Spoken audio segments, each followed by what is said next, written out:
Hello and welcome to Get Into Games on Air, a podcast about board games and the people who play them. My name's Craig, aka Get Into Games, and joining me as ever is Rebecca. Rebecca this week. This week, Rebecca. Wow, have I done something bad? Yes, congratulations.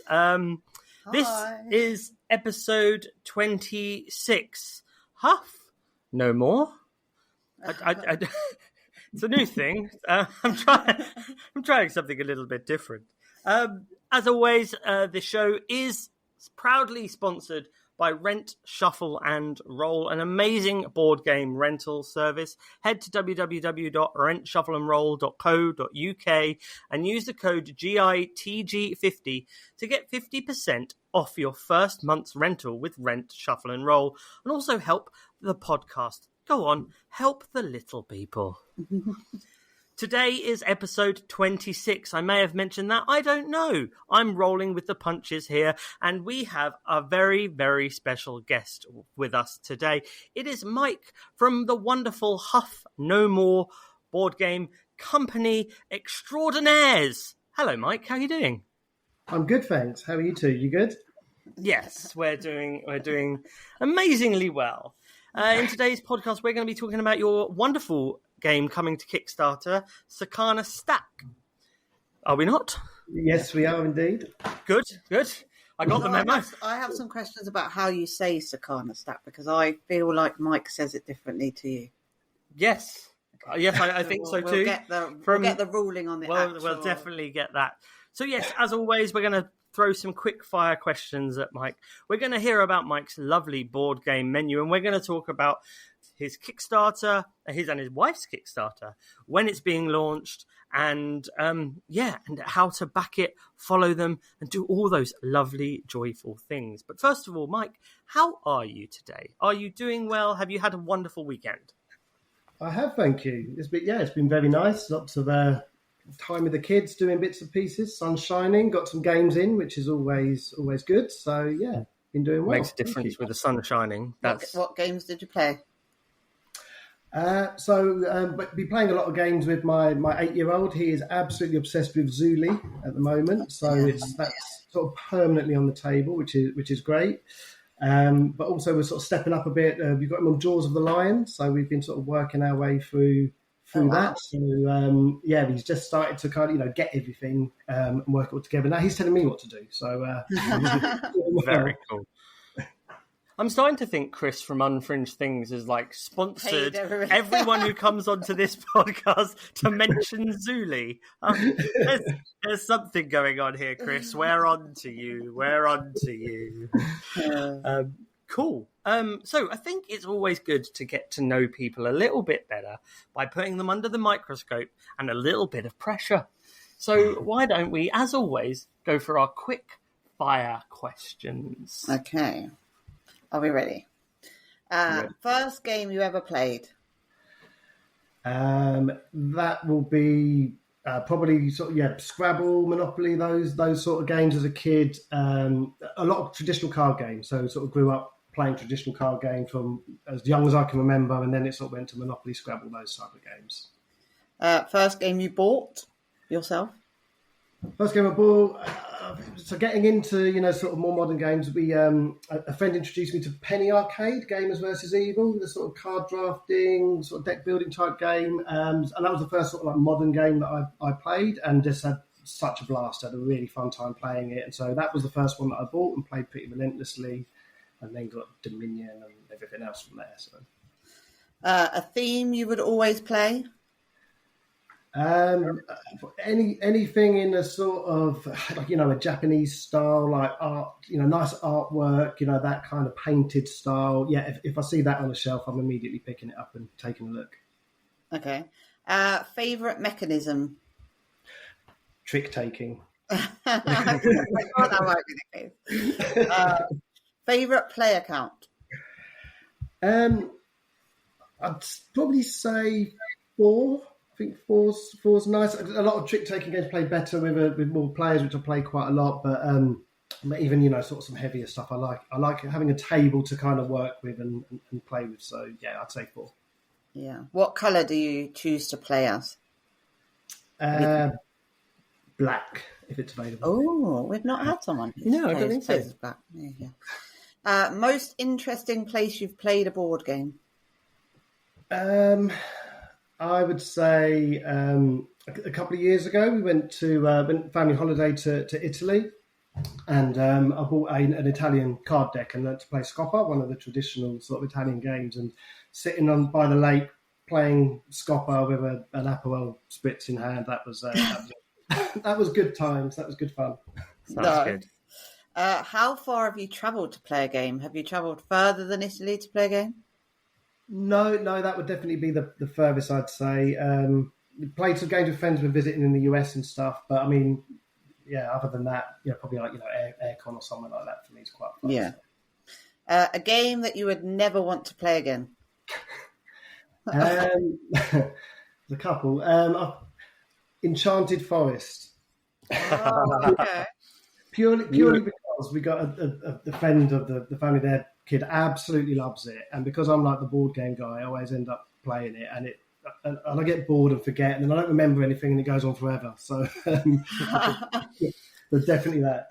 Yeah, I quite like it, but we have friends who won't touch it. They're like, "Oh, it's rubbish. No, we're not playing that." Nick from Board Game Review UK is a very he loves it. He loves it. Big fan, huge fan. Don't listen to him.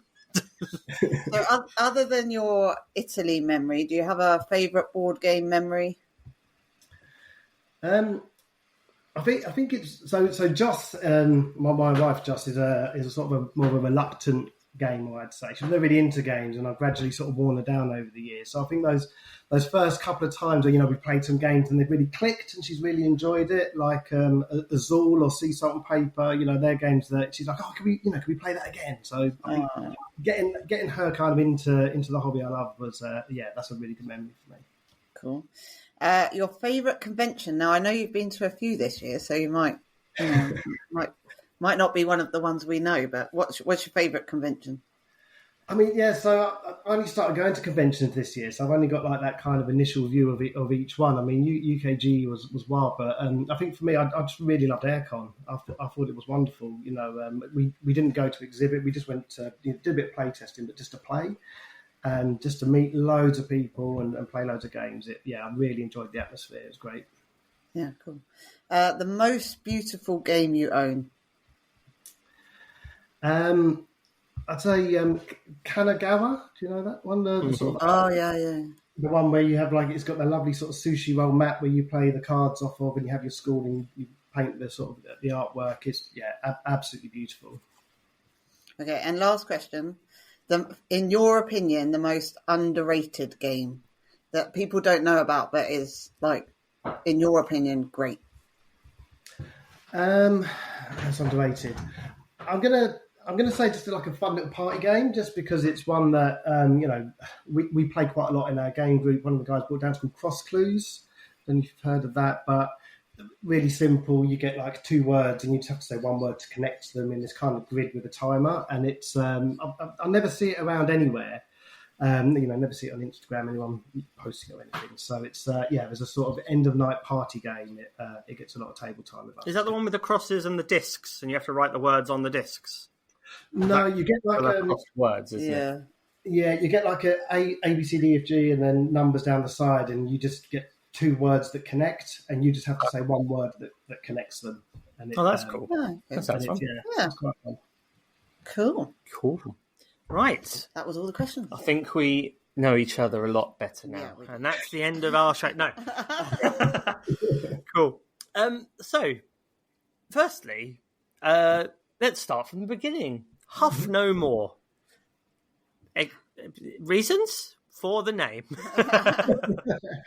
So when we were, we decided to kind of build the business, we were thinking about, what are the things that are important to us, and and particularly me, is playing games a long time, and I think that something that's really important to me is that whatever mood I'm in, particularly if I'm in a bad mood, I've had a bad day or something like that, just going and playing games just clears that for me. It really clears my head, and I think it's great for mental health anyway, playing games generally. So for us, it was we want to make games that are fun, that are, accessible to people. So, if you're having a bad day, if you're in a huff, come and play a fun game and no more. you'll be in good. So that's Cool. the meaning. That's really cool. Yeah, I like that idea. That makes it's really cool. Because I do think that it is one of those hobbies that whatever has happened that day, you can sort of. It's like reading a good book, isn't it? You can sort of get lost in that world, and then you forget what has been.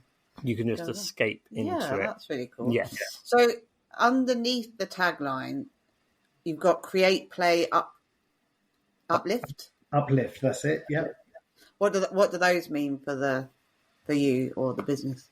Again, yeah. So when Joss and I were putting it together, we were thinking about again those principles and why we're doing this, and again what it kind of means, and those two things, creating in any way, whether people are trying to to write a novel or do any kind of piece of art or or making games, that process of creating something can be really rewarding. Even if it's just for yourself, it doesn't have to be something you go and try and publish, but just being able to create something is really nice. And Joss is super creative. She's got all sorts of wonderful ideas of things that she does.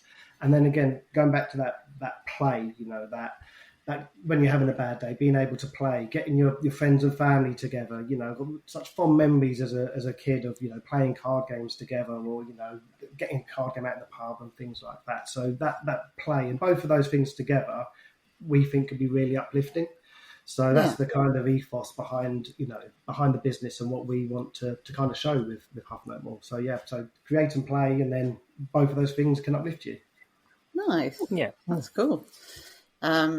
So your first game, you say the name because I'm sure Craig says it differently to you. Yeah. Okay. So Sakana Stack. Sakana. That's what I said. Sakana Stack. Where did this idea come from? I heard something about a Tokyo fish market. Yeah. So Sakana means fish in Japanese, essentially. So the idea was, I've been sort of on off playing with making games for the past few years. So tried a couple of different things, and then last year I thought, I'm going to sit down and make a card game. Just play around something. Started off with the idea of a trick taking game because I play a lot, and then sort of evolved into this kind of sort of ladder climbing shedding game. And after getting a game that worked, I was quite happy with. It didn't have a theme at the time, and Joss at the time was doing her graphic design degree. And so as part of her degree, she was like, well, I could design your game. I could take that and I could do all of the design and artwork for it, go towards my degree. I was like, yeah, awesome. That sounds like a great idea. So, what are we going to do with this theme? What's it going to be about? Yeah. So we sat down and we kicked a few ideas around, and Joss came back and said, well, look, she went to the Tsukiji fish market in Japan in 2015 with a friend, and absolute blast while she was over there, and really fond memories. And she was like, well, it'd be quite nice to bring that together. And what was really cool with when Joss brought that theme to it, it actually helped to shape some of the mechanics of the game as well. So, it wasn't just a theme sort of, slapped onto to a card game. It did help bring some new elements out, like there's a catch of the day card and things like that. So that added some nice parts to it. So that's kind of where it was born and where we came up with the idea. And sort of towards the end of last year, it all pulled together as a finished game. I think that walking past your stand at UKGE, the theme really comes out. We've talked on the podcast before about walking past stalls and not knowing what they're actually, what their game is about, or, some are quite plain that they don't stand out. Whereas you had the crates with the name on it, you were wearing the apron, it just all ties in, but it helps people to remember the game. And I think that, that's really powerful. Yeah, and again, that's Joss's creative side. She was like, let's do it like a fish market. It'll be really fun. Like, let's get a lantern and let's get these different things. So again, her memories of the fish market. So so we got the crates and just hand painted all of the work, and we did a bit of stenciling and hand painting and stuff. And I thought, that looks quite nice. It kind of works. And we want it was our first UKGE. We wanted to stand out and try and do something a little bit different. Yeah, it draws people. It really did, because we were in that area as well. It's probably not like one of the most brightly lit areas of a thing, and then having that really nice kind of pastel blue kind of color really also sticks out, and the colors and stuff like that, rather than just kind of the darker tones that a lot of the boxes seem to use. So it was a really, and you had Huffy, the little the little mascot. kicking around. Everyone loved Huffy, so Yeah. Huffy did. Huffy did get home from the giveaway, although we had to sort of smuggle Huffy to the expo so the kids didn't see. But yeah, when we got the stand, we were quite late to booking, and we literally booked it. And then I think it was like the next day or 2 days later, it was like UKG all exhibitors sold out. So like, we literally just got in there. And when the map came out, it was like, well, right, so we're tucked right at the back near the loos. And it's like, well, everyone needs the loo, so, we should get good traffic. So, but yeah, it was great. We couldn't believe how busy it was, having not been before. And our first time exhibiting anywhere, it was, a bit in at the deep end, but it was absolutely brilliant. But I think you were with a few stalls that, I couldn't work out what they were kind of offering, but yours was very clean, very well presented, You've been going round to different conventions. You mentioned starting that at the start of the year. So which other conventions have you been to, and have you exhibited at them all, or have you just been to kind of go and see what's what, or how have you... The first one we done was in January. We did HandyCon at Milton Keynes, and that we took a playtesting table there. So it was our first sort of public playtest of Sakana Stack outside of our sort of local group and the South London playtest group that I go to as well. So sort of the first public outing, and it was brilliant. It was a really lovely con. You had there was a couple of exhibitors, but it was had 4 nice playtesting tables. So I playtested the whole weekend. They did a little design competition on the second day where Flav from Hachette was one of the judges. So I got to do a pitch to him on another game that I'd sort of designed just for the expo, which was really fun. But yeah, that was a really nice con. And we went back there for their April edition as well to take a playtest table for the day. I actually took my 8-year-old son as well with a game that he designed, and he just took the playtesting time the whole time. But he had a right blast doing that, one of these little homework projects. So that was nice. And then we did Paradise down in Worthing. We did that in February, which is good. And then Aircon, we just did playtesting there. So we've been kind of working our way around, and we've got a couple more lined up in August as well. Cool. So what did you learn from the playtesting kind of experience? What kind of things did you gain from that? I think for us it was, when you're playtesting with other designers, you kind of get quite, critical feedback and improvements and pointing on how you can do things with the game. But when you go out and play test with with just sort of the public and general punters at a convention, they just want to see if the game's fun most of the time. So it was a really different experience, and seeing people, having a real blast playing it, saying, yeah, this is great. If this comes out, we'll definitely back it.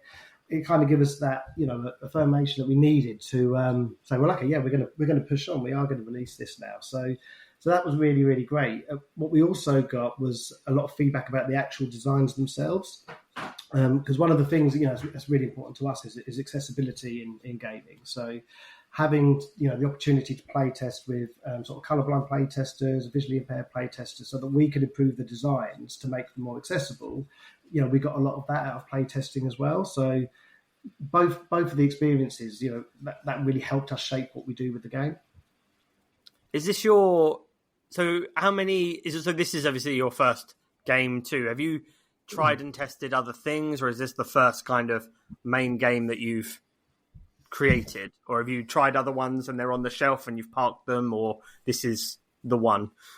Yeah, so I made one about 5 years ago, which was it was about the bowerbirds, the little birds that make their bowers, and then they go and collect different petals and stuff to attract them. I made a game kind of based on that, sort of like a bit of a deduction game where you have to find out what the female wants to deal with the collect all the different flowers and decorate your nest. So I made that a few years ago, and I didn't actually take it out to the public. I just kind of entered it in a couple of competitions, didn't get anywhere, and I just parked it. But then, the Sakana Stack is the first one that's, I've done through to completion sort of all these years later. But now it's, I don't know, I've kind of got a bit of a spark now. So I'm just making lots and lots of different games. I'm playtesting a couple at the moment, some that are quite far down the road. And the good thing, they're card games as well. And the good thing with card games is, you can tweak things and change things really quickly. If it doesn't work, you can quickly change it. But if you've got a big, heavy euro or something, I can't imagine how much time and play testing it takes to really finesse those games. It's certainly a lot easier with card games. Yeah. So you talked about having other games sort of 5 years ago. How long, since the spark of the idea for Sakana Stack came about to now, where it's like nearly going to Kickstarter? How long has that journey been? So so February last year was when I sort of started to decide to come up with a card game, and I think it was about 4 months of being stuck on a particular idea that I was trying, and it never quite worked. And then I changed one thing with it, and it all clicked into place on sort of like month 5, and I was like, oh great, it worked. And then it was about another month or so of kind of finessing and changing, and then just getting involved with the theme and the artwork and stuff. And so I would say it was probably about September last year it was finished. So it's probably about about 7 months in total, I think, from kind of, start through to completion. And then it was about 3 months of deliberating of, well, what do we do now? Do we make a sell sheet and go to publishers? Do we try and do it ourselves? And from speaking to a couple of other indie publishers, so in the South London playtest group, there's Scott from Minerva Games and Laurie from Stop Drop and Roll. Spoke to those guys. And sort of gave me a bit of a head up of just how much work there is in sort of publishing your own game. So Joss and I spoke about it. I mean, let's go for it. Let's see what we think we can do this between us. We've both got different skills that we can bring. So that was the plan. In January we launched the business and kicked off from there. So So you talk about it being quite hard to publish your own game. Have you found any pitfalls with trying to do it yourself, or has it all gone smoothly? Would you suggest anything to other indie publishers? I think my biggest, thing the benefit that we've had is a really strong network of people from the outset who have been there and done that. So being in a playtest group with people who have published their own games, have gone through that journey, has been great. And what I found is, is that for the whole community, everyone is so supportive of giving advice and saying about the mistakes that they've made and what to do. We get advice on things like, Molinarius Games has always given us sort of leads, giving us tips and bits and pieces from there. And there's so many that we could name, but I think for me that's the biggest thing. If you're able to sort of talk to people who've been there and done it, mm-hmm. That's really good. And what we're finding now as well, now that we're a little bit down the road and we've made some mistakes, we've made some learnings, we've changed some things, is when we're talking to other people who are sort of at the start of that journey, we're able to give little bits of advice and stuff now as well, which is nice. So we're able to sort of pay it forward. Yeah, that's really cool. So talk to us about the Kickstarter. When does it sort of launch? What do people need to do to go find you? Yeah, so the plan is, 1st of October is the date that we've set for launch. So obviously we've got just short of a couple of months to go. Our website is www.huffnomore.co.uk. We have a mailing list on there, so we just give a sort of monthly update, so that you can get updates from there. Instagram is probably our biggest area of focus. So yeah, Instagram is where our social updates will be, but also Facebook as well. Cool. One thing also, just why not? What is the elevator pitch for the game? Because we've talked about the making of the game, we've talked about the design process of the game and everything. Just haven't really spoken about the game, and we're only 23 minutes into the podcast. Right. So rewind. Give us an elevator pitch of Sakana Stack and what you're doing, roughly what you're doing in the game, the idea of the game, and Cool. So Sakana Stack is a ladder climbing, shedding sort of hybrid card game. So the idea is that you're in the Tsukiji fish market as a vendor, and you have a hand of cards which are all lovely seafood, all different varieties, and you're trying to sell those in the market to your customers. And you do that by playing a stack of cards in front of you. So that could be a single card, multiple cards of the same number. Those cards create a value, and the next player has to beat that value, basically. But they have to follow the last card that was played. So kind of like Uno, you're following the number or the suit in that kind of way. But if you don't beat it, you have to pick up a catch of the day card into your hand, and the previous player scores. So you can. The idea is a game that you could pick up in 5 minutes. It feels sort of familiar with other, traditional card games that people would have played before. But we think that the scoring is quite fresh and quite interesting and different to a lot of traditional card games. Yeah, I think it was. We played it a few times, but it is really easy to sort of teach to other people. Yeah, I think it probably is better at a larger player count, like you say. So 4s, whatever. yeah. But I reckon, I don't know what your target market is, but I reckon our 9-year-old can play it. You can play it as a family. You can play it with the older members of the family. It's sort of. I know you talk about being accessible. It is accessible to everyone because it's simple and people can pick it up quite quickly. Yeah. And also you've got that thing of it plays quite quickly. So if you lose the game, you just start again, don't you? Yeah. It's got that thing like your in-laws, my in-laws, my parents, your parents. That's how math works. Yeah. Yeah. Those people, those over there, they were like really into card games. I always remember playing card games and then playing card games loads, and that's the kind of thing. It's new, it's modern, it's colourful, it's fresh. There are differences, but there is kind of a level of familiarity with it that can bring anyone to the table to go, oh, there's something slightly different, but I do understand. It's not hard to pick up what you've got to do. You've either got to play a yellow or you've got to play that you've got to play the same fish or the number. Yeah. But it's quite easy for people to pick that up. Yeah, and that's exactly what we were aiming for. We play it with, like I say, with our kids, and I play it with mum and dad and stuff. So we wanted something that you could play like that, but we also wanted something, like the start of a games night. You want to have a quick warm up, get the old grey matter working with a quick card game or something. So we thought, something like that once you've played a couple of times, you can realise a bit more the strategy, like choosing to pass, strengthening your hand, when to play certain cards. So it can get a bit more strategic later on, but you can pick it up and learn it in 5 minutes. So that was the sort of the two areas we wanted to try and hit with it. I think also the fact that you might have a stack. So you could have a stack of, say, 2 8s, which makes 16.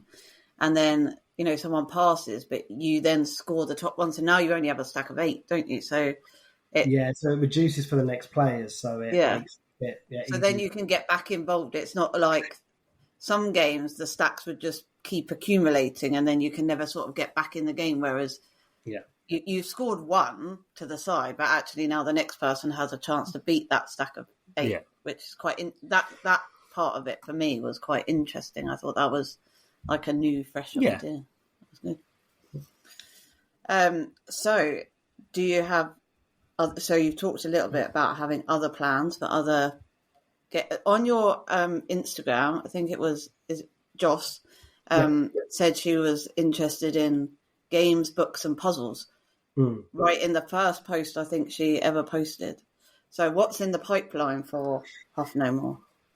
So I think, like I said, Joss has got a load of like really cool ideas that she's kind of been working on. So part of that's been through the graphic design degree and just other things she's been working on. So she's been making pop-up books and other bits and pieces as well. So it's like, can we sort of gamify those and do things with that? That could be quite interesting. She made a 3D puzzle of, there's that shape that kind of goes off over the hat, that sort of mathematical shape that was created. Oh, yeah. So she used that as a design to make like a 3D puzzle of like, circus sort of trapeze artists holding each other up and things like that. So it's a 3D stand-up puzzle she's designed. So there's things like that we've been kind of working on that are a bit different. But at the same time, I'm still working away with other card games. And I think, we've got, hopefully if this is successful, then hopefully, next year we might be looking at talking about something else as well. Oh, cool. More trick-taking games or something different? I've got a trick-taking game that I'm quite a way through, but there are other ideas for a couple other card games, and playing around with maybe doing something bigger, like a bigger board game at some point as well. So lots of ideas, just trying to put them all down and get them play tested at the moment. Yeah, cool. I'm guessing it's a case of sort of going through that process once, doing the Kickstarter, having it work, and then sort of using the knowledge that you've gained to then go on to something else. And like you say, card games are easy to sort of organise, change bits of, and then once you've learnt all the things, then you can go on to kind of bigger board games if that's where you want to go. Yeah, absolutely, and that is part of the whole process. The things that So Joss is managing the whole sort of development and publishing side of the business. So talking to manufacturers and fulfillment and all of those things. So these are all completely new things for us to kind of learn about. And the manufacturing of a card game, a box, some cards, and a rulebook, that's fairly okay. But when you've got these massive productions with all of these bespoke components and different bits and pieces, I think that if we went straight into something like that, it would be pretty overwhelming. So I think we're setting ourselves quite nicely with something that we're sort of comfortable with, and we can learn a lot and then hopefully go on to bigger projects. Do you know how much Sakana Stack you're going to charge for it? We're just getting all of the numbers and that through at the moment, and then we're going to see plan it out for the Kickstarter. But yeah, it's going to be sort of comparable with what you pay for a small box card game, that, and obviously it being through Kickstarter with a little bit off. So that's the plan. Cool, that's exciting. I have another question, but I felt like you had a question. No. Oh, so you said your son was getting into playtesting his games. Is he now taking after you and getting involved in making games? Could we see him producing a game in the future? Possibly, he's. We've been playing games with him and our daughters from a really young age with them both, and he's just really got the bug. He absolutely loves it. So he's always like, I can't get the one that he really got obsessed with last year was Memoir 44. So. Oh, wow. Yeah, and we did it. It's quite nice to have Memoir 44 because you can take all of the the more complicated command cards out and just use the basic ones for him to get used to it and stuff. So that worked really well. And so he likes the kind of battle games and then Small World and things like that. So when he had his homework project from school, it was a make a Viking themed board game. So I think a lot of people, it was like a roll and move, land here, pick up Viking helmet kind of thing. Yeah. He also turned to me and went, I want to make a game like Small World. Wow. So I said, well, tell me everything that you want to do. We wrote it all down together. And then he came up with this idea where, you kind of, you're Viking explorers and you're going around into different territories and you have an unknown value of enemy and you flip them over and they're tokens like Small World style. And then you end up having little battles with them and stuff. And teacher was sort of blown away with it when he took it into class. And then so that was to get him to come to HandyCon for the day. And I said, well, we'll bring your game and see if we get it out and play testers or not. And it spent more time on the table than Sakana Stack. Oh, you must have been chuffed. Yeah, I was so proud. Yeah, and got some really good feedback as well from people. They were like, "Oh yeah, we should change this, change that. That could work well." So we're going to be working on that and doing bits and pieces with it as well in the background. But yeah, he's really enjoying playing games, trying to make his own. So it's really nice. That's how things like Core Quest came about, isn't it? We've met lots of people who. Games have come out of them just playing around as a family, and actually then, their ideas have turned into actual something special. Board games, yeah. That's really cool. We picked up Core Request on the Kickstarter, and he absolutely loved it. It's a really, really fun game. Yeah, it's definitely one that we've been looking at trying to get into and to get a hold of at some point. Yeah, because I think the little ones will definitely enjoy that. Cool. Is that any other questions? I don't have any further questions. You have your board game anyway. I do indeed. So every podcast, we ask our guests to come along with their ideal board game menu. And do you have a menu by any chance? I do. I've been thinking about this because we, how we organise our sort of games night. We often do have, your starter, your main, and finish on something. So, starter game, I'd probably say something like a Zool is quite nice. I think to start the night off with. You can get a little bit puzzly. It can be a little bit mean if you play it right and stuff. You can stitch people up. But Zool's quite nice, quick to get out and play, and super easy to teach new players. So that's quite a nice starter. Main course, like stitching people up. Yeah. Okay. we played You quite a like lot. taking and being mean. I think after playing Courtesans the other day, we just like take that. Oh, it's amazing, isn't it? It's really good. I love that game. Yeah, that was really fun. That could be another great starter. Actually, that Courtesans could be really fun to start something like. But yeah, I'll probably go over Zool, and then for my main, I'm going to have to pick my favourite board game, which is Obsession. Nice. So yeah, I absolutely love that game. Play it a lot. Backing all the extra stuff, waiting for the fancy new coins to come through and everything. Yeah. So what is it about Obsession that makes you obsessed? Like what?